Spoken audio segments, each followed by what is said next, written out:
should we start again? I was... all right. Hello, my name is Tim Congdon. I'm economic spokesman for the UK Independence Party.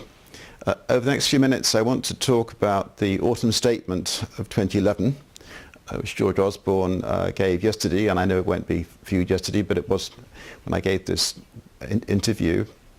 The talk is very much for UKIP members, but I hope it's of wider interest. It was a very depressing autumn statement. Gloom and doom and talk of very slow growth and the deficit stretching out for years ahead. The fundamental problem is that when the Conservative Lib Dem coalition came to power, they thought that Britain's underlying growth rate, the growth rate of our ability to produce goods and services, was very much as before, say about 2.5% a year. They now realise that that assumption was wrong, and in fact the underlying growth rate of the economy has fallen to perhaps 0.5% or 1% a year, far beneath Britain's historical average. That does a kind of rule about Britain's economic growth going back right to the start of the Industrial Revolution, that whatever was happening in the rest of the world, the British economy would grow at 2.5% a year. Those days appear to be over, at least for the moment, because there's been so much misgovernment and so many mistakes made in the last few years that our trend growth rate has fallen almost to nothing. In the UK Independence Party, we believe that we should leave the European Union. I now want to explain why that is right and why there is a clear link between the collapse in our trend rate of economic growth and a membership of the European Union. First of all, Europe costs us.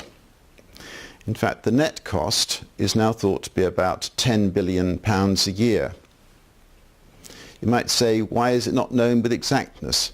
Because they keep on changing the figures.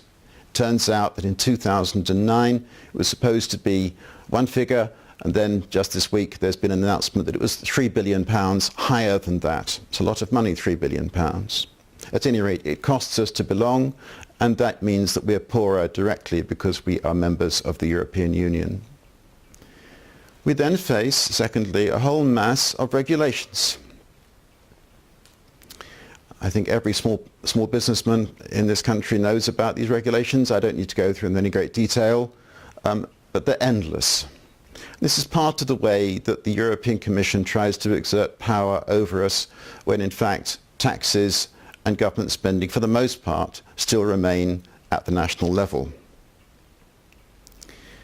Can I just say here that one of the effects of excessive regulation, and also of high taxes, but excessive regulation in particular in this context, has been to make the European Union a slow-growing part of the world economy. The European Union share of world output has been falling for 20 years now, also its share of world trade. And just to get this into perspective, we think the Eurozone is so important and has such a big effect on the world economy. The Eurozone is in fact about 1/6 of world output. It's falling, and I think probably within maybe 10, 20 years it'll be down to a little bit more than 1/10 of the world economy. So 90% of the world economy is outside the single currency area. We should not get linked up any further with the Eurozone, the Euro and all that. That's all been a mistake. Thirdly, as part of these regulations, we have this drive for renewable energy.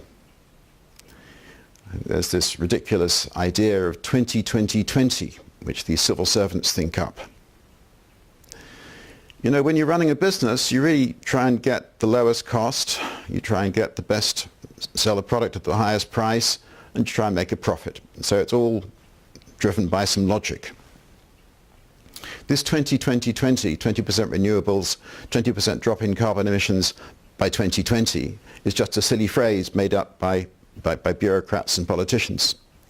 But what it means is that our chemical industry and our steel industry and every industry that uses a lot of energy is penalized in competition from other parts of the world from China, from North America, from the Middle East, and so on.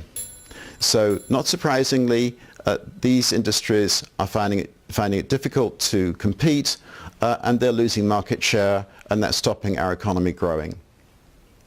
So in these three ways, because of the cost to us, £10 billion a year and rising, it means we have to pay taxes to pay that £10 billion a year, because of the weight of regulations, because of this drive for renewables, we have suffered a drop in the trend growth rate of our economy, and this is to be blamed on our membership of the European Union.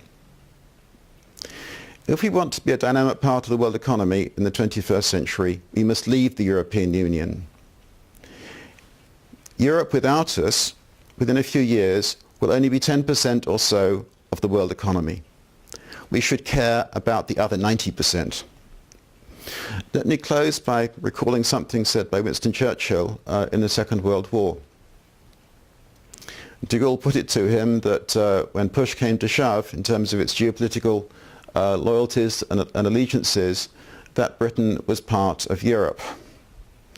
And Churchill said if he was given a choice between Europe and the open sea, meaning by the open sea the world outside Europe, of course, including, of course, our Commonwealth partners and so on, Britain would always choose the open sea.